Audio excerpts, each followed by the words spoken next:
Greetings, everyone. It's time for another Horror Appraisal. I'm Sam. And I'm Evan. It's good to see you guys again. We got a great video for you today. It's going to be real simple, to the point. And what are we going to do? What we're going to do, guys, is we're going to do films that you should be watching leading up to and then watching on Halloween.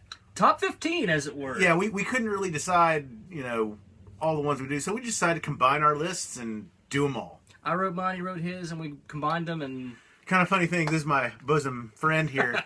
We each did our top 10, and we each had 5 of the same ones, so we decided to make, all right, we'll just include them all. Yeah. So, Sam, let's go ahead and kick off Halloween this year with what is the number 15 film that you should be leading up to Halloween. Here's how we're doing it. I'm so sorry for the exposition.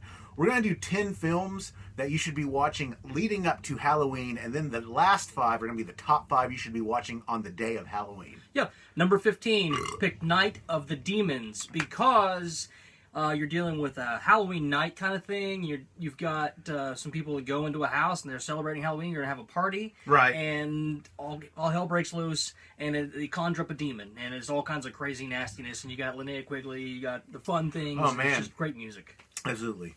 I didn't really like this movie at first when I first saw it a few years ago. It's grown on me a little bit. Sam loves it, and it is a fun film. It's just got a lot of good cheesy goodness in it. We just want the bitch, but go check out Night of the Demons, the original, not the one with Edward Furlong. Watch the original. What is it, 88? I don't know. Yeah, we left it Sure. off of our 88 list. Oh, It's yeah. almost coming out. What's number 14? Number 14 is I Can't Read That Far Away. Number 14, we wanted to do a film that, as you guys know, me and Sam are huge on horror films of the past 3, 4, or 5 decades. And we felt it was only right that we should put a newer film on here.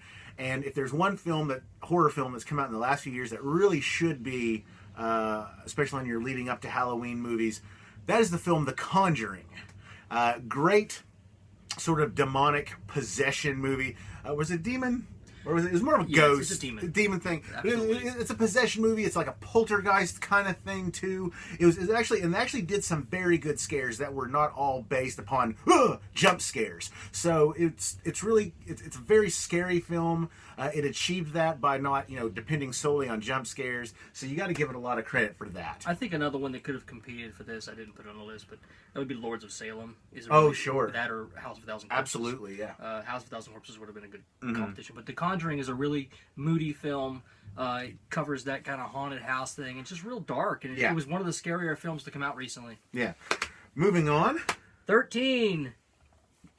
We wanted to put a Friday the 13th film on there. Typically, Jason is reserved for Friday the 13th. Hey, man, there's going to be a Friday the 13th at some point in October. But I wanted to go with Friday the 13th Part 4. Not Part 4, the final chapter. Well, yeah. But it is the 4th Friday the 13th. It's the best. Yeah. And it's when Jason is still alive, and he's not supernatural yet. Little Corey Feldman. Yeah. Yeah. We met Corey Feldman. Yeah. What were we saying about Jason?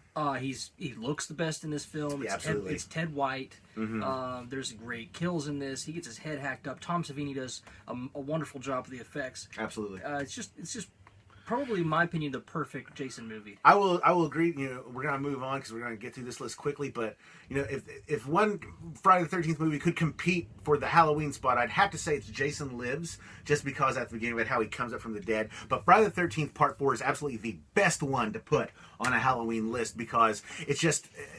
Halloween 4, if you were just jumping onto the series and not starting with the first one... It's the best first exposure. It's the best first exposure, absolutely. Yeah. So, after that... What's 12? We have got a really great classic film. I'm sorry I keep looking down. I can't see I can't see that far away. Number 12 is George A. Romero's Dawn of the Dead. Dawn of the Dead. Great, I'm sure you guys might be wondering how many zombie films are we going to actually have on this list. And it's 2 or 3 or 4, I think. But gotta definitely start off with Dawn of the Dead. It changed you can argue that each of the films that he made in his Dead saga really kind of changed the way people did horror films. But of course, doing things on a large scale, getting locations the way he did, getting that mall in Pittsburgh, which I've actually been to, by the way. Yeah. It was kind of the first time that people had looked at some things that way. You know, you have all these people and they're being surrounded by all this great entrapments of capitalism, but they can't enjoy them because, you know, there's 60,000 murdering zombies outside. Well, again, perfect Tom Savini zombie makeup. Absolutely. He really, that was like his big thing, the big chance to step up his effects, Yeah. and he did. We've met George Romero twice now. Yeah. We've met a couple other people. We've met Ken Foray. We've met, you know, Not Scott Reiniger. Scott Reiniger. Yeah. It's really awesome to see what goes into this film, and I think this is one of those real big fans. Dawn of the Dead just creates a great ambience, creates a great fear of dread. Into the world type stuff. Feeling of dread in the world, apocalyptical stuff. So, anyway, Dawn of the Dead. By the way, I give that one 5 hands up, or 5 fingers up. Number 11. Number 11 is one of those great kind of mad scientist zombie films. Number 11 is one of my favorite films of all time. Reanimator. One of the first films we watched together. Absolutely. Reanimator is this awesome Halloween movie because it's like Sam says, it's got a very like mad scientist vibe. Great, really colorful characters, especially in that of Herbert West, Reanimator. The gore in this movie is absolutely top-notch. The effects are top-notch. The effects are anything as good as Tom Savini would do in his films. Well, yeah, you've got Brian Yuzna type film. It's a you know, the Full Moon Association. It's really good. I mean, it's got absolutely. It's got the zany music from Psycho. It rips off Psycho's music. It does rip off Psycho's music. I like that. This movie is just such a really cool by itself movie. Like, I could watch this movie any time of year, but I love watching. I typically always watch Reanimator around Halloween. It's inventive, gory, zany. It's violent. It pushes the limits. Absolutely. On some things. Yeah. Anyway, moving on. Number 10. Number 10. We're in the top 10 now. Number 10 is the film Monster Squad. And why not Monster Squad? It's got all the monsters. It's got everything. It's got all the Universal classic monsters. We have, you have a super team of Dracula, the Wolfman, the Mummy, the creature from the Black Lagoon, and the Wolfman. The Wolfman. Did I say the Wolfman? Whatever. Dracula, Wolfman, Frankenstein. Mummy. Frankenstein. Sorry, yeah. Mr. You have all the Once correct. children dead. There'll be no one to stop us. It's good stuff. That's a great movie. Sorry, we were quoting Monster Squad. Go see, watch Monster Squad, guys. If you're under 30 years old, there's probably a chance you've never seen Monster Squad. I'll tell you something. I actually just introduced the film Monster Squad to a friend of mine, and he happens to be one of my friends' brothers as well. He's 19 years old. He'd never heard of this film. We watched it 2 weeks ago, and he told me the other day, I've watched Monster Squad now like 10 times. That is one of those films that has the perfect like horror music to it. Like it went back to that real classic sound. It's great, creepy vibe. Yeah. It's like a revenge film for Dracula, essentially. Absolutely. And it's got, like what we've said 100 times, that is our favorite iteration of the character Dracula. I don't care if we get hate mail about it. I love that Dracula. It's a Dracula. When I thought of Dracula growing up, I thought of Dracula from the Monster Squad. Hate all you want, but Dracula's awesome in that movie. Moving on. Number 9, The Howling. How are you not going to have a Halloween film? Are you not going to watch a werewolf film around the Halloween? Greatest werewolf film of all time. The greatest transformations, the greatest effects. I think Dee Wallace is perfect in this film as the heroine. She I won't spoil the end for you, but I mean, it's just got the creepy vibe, man. It's got the foggy... don't you dare spoil the end of this movie. It's only like 30 years old, 32 years old. Older. I love the music.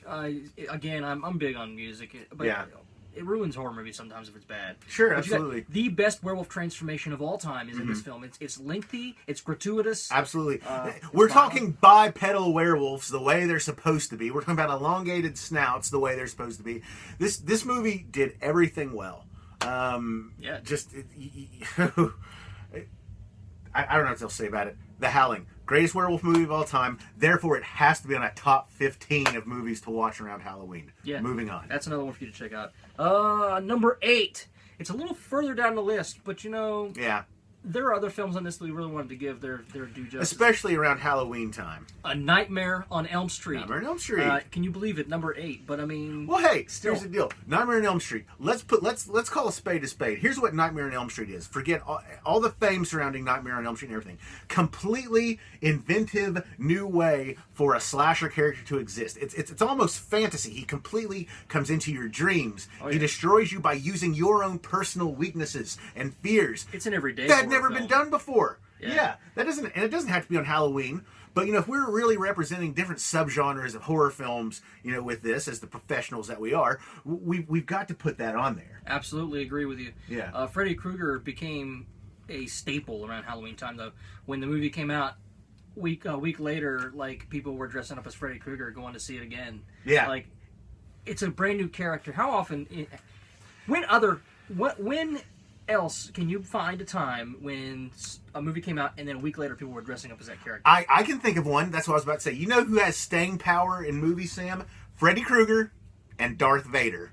That's pretty much. They're pretty much on that level with each other. Yeah. Come at me. What are you going to say about that? It's the truth. You can't say anything against that. I mean, it's totally true. What's number 7? Number 7 is Return of the Living Dead. This is the most wild. This is rock and a roll fun zombie movie. film. Yeah, it's a rock and roll zombie film. That's actually the best way to put it. And this is a good one for Halloween because we have really great archetypal sets like mortuaries and fog-covered cemeteries with old gravestones and great zombies coming back from It inspired Dan O'Bannon. EC Comics yeah. inspired Dan O'Bannon. Absolutely. The way the film looked. With the Vault of Fear and Tales from the Crypt, the way it looked, that's perfect. We've gotten to meet some of the people from this, and Linnea Quigley, not the least of it. I mean, it's just one of those things that was put together by a great list of personalities. Clu Gulager is not the least of those personalities. Yeah, absolutely. We would love to meet him, by the way, if you could find that. Come on, Scarefest in Lexington, get Clu Gulager. Return of the Living Dead. Great zombie effects. A lot of different zombies. You've got like a zombie torso. You have an oil monster zombie. Tarman, Tarman. Sorry, but just really good fun. Not necessarily for the kids. Put them to bed. But none of these are for the kids. I watched this movie when I was like 8 years old or 9. Mom had no idea it had nudity in it. She really didn't check any of that crap. She was horrible at it. So it was one of the first movies I ever saw with frontal nudity. Number 6. Is not Leprechaun. It's Leprechaun Back to the Hood. Again, we've met this director. It is Creepshow. Again, Creepshow. We've met multiple people from this. George Romero, masterpiece, of course. Creepshow is a masterpiece of horror film. Creepshow is actually probably my top 5 horror movies. We wanted to make this list movies you should watch around Halloween, so we want to pay homage. Creepshow is a great one because of the different vignettes. Creepshow by itself is a great representation of everything you'd want in Halloween because there's so many different stories in it that focus on different types of horror. Yeah. It's one of the great anthology kind of films. I can't kiss Creepshow's butt enough. I love the monster in the crate. I will say that. Absolutely. It's a great thing. Absolutely. I like the way you get it started with the comic. I mean, you can read a comic and Tom Adkins is there. We love Tom Adkins. A love letter to EC Comics and stuff like you were talking about. Yeah. Tom Adkins was great in it. Everyone who's in this film was great. Well, here we go. The day of Halloween, what are you supposed to watch? Starting with number 5. Guys, you are going to start off your day with the classic Night of the Living Dead. How are you not going to do that? Exactly. Even Halloween, too, paid homage to Night of the Living Dead. And like in first Halloween, they paid homage to the Thing from Another World. Yeah. And the second one, they paid homage to the Night of the Living Dead. And there's a reason for that, because it is a haunting, chilling film in black and white with stark contrasts. It's creepy zombies, dude. It was really the first time you had modern zombies, and George Romero invented that. He invented that look. He invented that dull, stupid mob of slow-moving things that will definitely kill you if you let them get close enough. They're dead.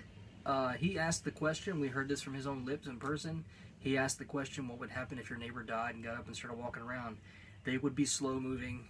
They're going to want to eat you. Yeah, I agree. So, Night of the Living Dead. The next film you should watch is a great masterpiece that Sam and I can't stop kissing the butt of because it is so great. The Fog. John Carpenter's The Fog.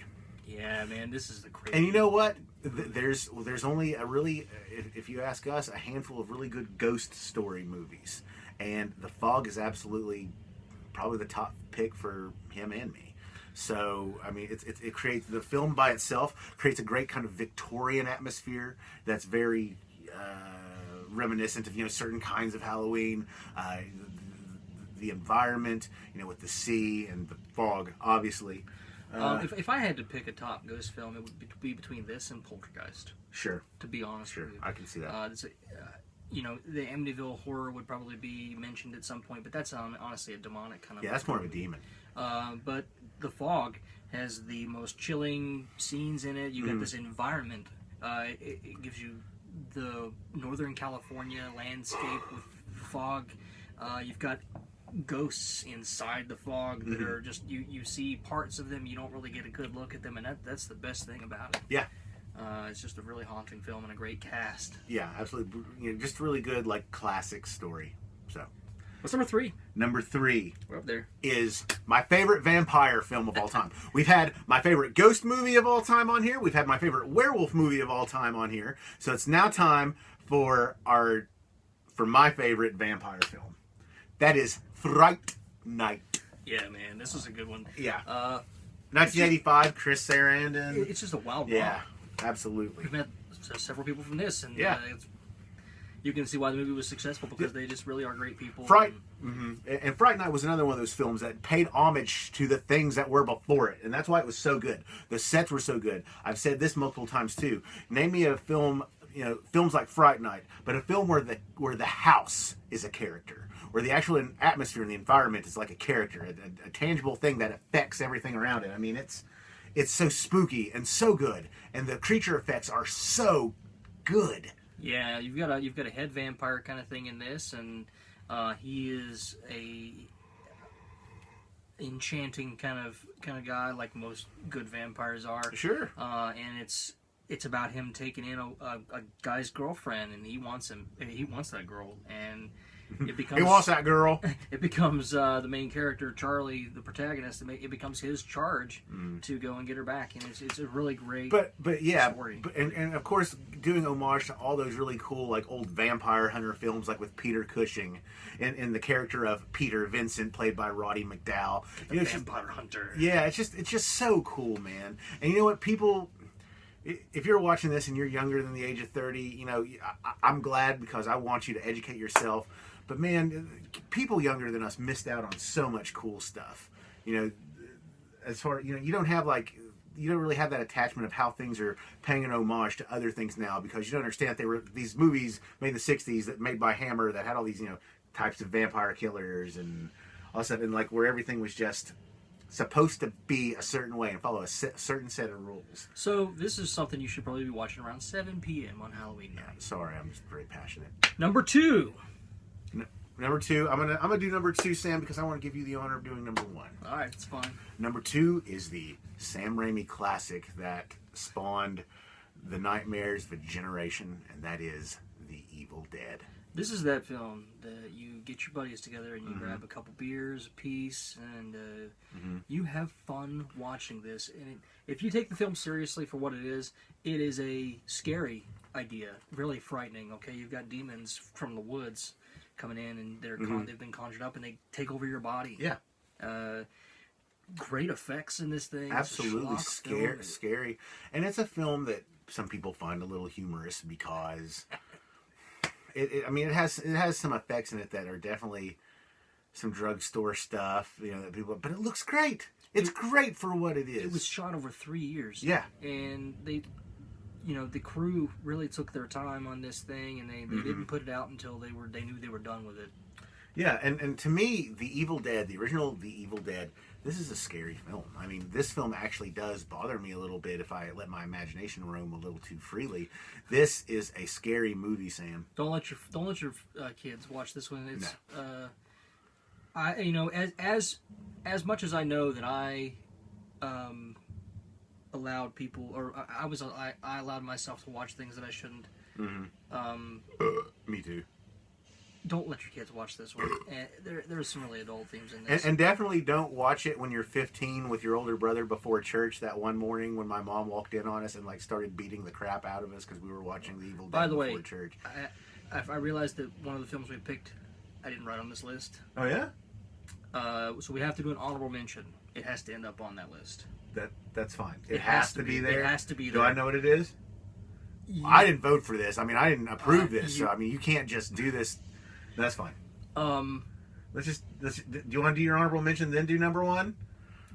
Sam, what's your honorable mention? You do number one. I'll do honorable mention. Whatever. This really should have been higher on the list than honorable mention. But Hellraiser. Oh yeah, that is a terrifying film. Ooh, how did we forget Hellraiser? Oops. Crap, man. Well, we did this really quick, so we just want to put a video up. So, yeah, absolutely, my friend. Hellraiser has to be on there. You become curious. You're bored with life. You want to reach the further reaches of experiences. Further reaches of human experience. And you open a box and it brings you hell. Yeah. It tears your body apart. You go to hell. You experience the Cenobites. And this is a scary movie. This movie probably scared me more than almost any other. You know, this was a scary film, especially, you know, the scene that you and I was talking about, like, where Frank is, like, crawling through the room at first. Yeah, it just gave your little spine chills, didn't it? Yeah. Yeah. You're scared he'd, like, be under your bed and grab you when you're trying to, like, you know, turn off the lights real quick and jump in bed at night. I mean, Britain celebrates this movie around Christmas because it's, like, really their big claim to fame in horror. Well, other than like Hammer stuff, yeah, but this was a big. It was the first real big one, though. Yeah, I mean, yeah, absolutely. Go ahead. What's number one, man? Number one, guys, should be kind of obvious. Number one is the film Halloween by John Carpenter.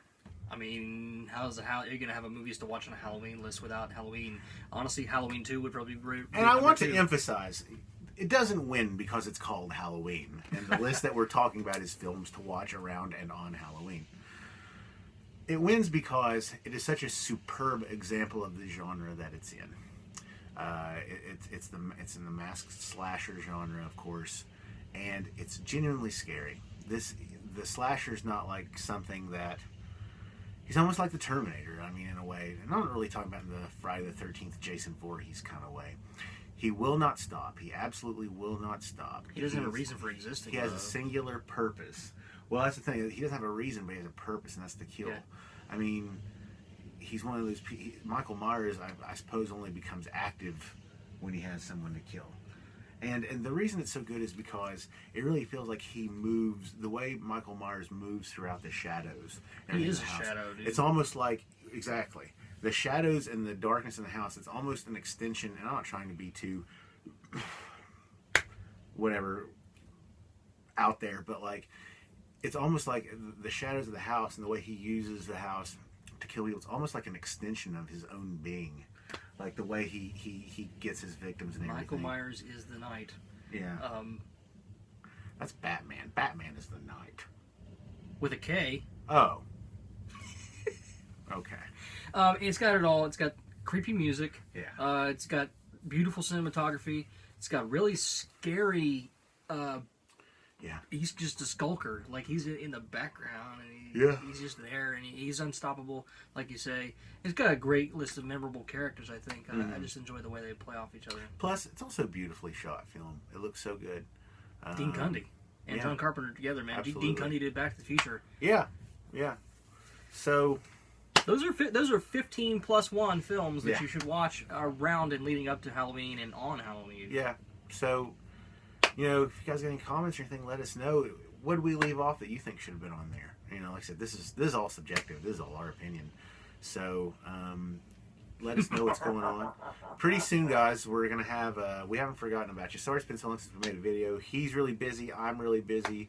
And sometimes it's just hard, to, you know, for people who have jobs to get together and make YouTube videos on horror films. What happens when horror films grow up, or horror fans grow up? Well, they still do it, but only when they can. Yeah.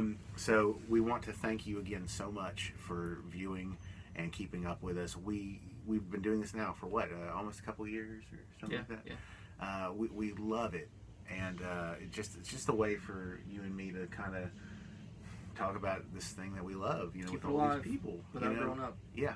So we wish you a happy Halloween from the Happy bottoms of our Halloween. hearts. You enjoy yourself, stay safe, don't catch yourself on fire with any kind of late night parties or anything. Mm-hmm. Don't drink too much, and don't drive. Be safe. Have a safe Halloween. Yeah. See you later. Bye. We'll have some stuff for you soon. Bye, guys.